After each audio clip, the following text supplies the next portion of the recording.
రిపోర్ట్లు కూడా ఉన్నాయి, చూపిస్తా. ఇందిరమ్మ కాలనీలా ఇప్పుడు కనీసం ఒక 15 నెలల నుంచి 15 నుంచి ఇప్పుడు సంవత్సరం వరకు ఎక్కడ చెప్తే వాళ్ళు ఆడికి వచ్చి కొంచెం సేపే చేసిపోయినట్టు పోతురు, చెప్పిన దగ్గర చేయలేదని అన్నట్టుగా.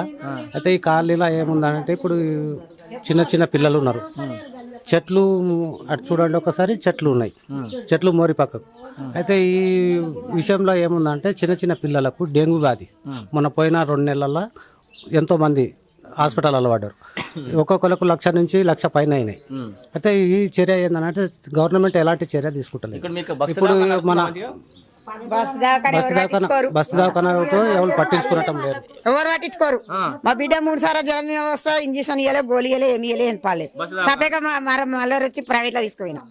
ఆగమ్మా టిఫిన్ చేస్తున్నా, లంచ్ చేస్తున్నా, ఎవరు పట్టించుకోరు, ఇంటలేరు. ఒక దయచేసి ఏంటంటే మన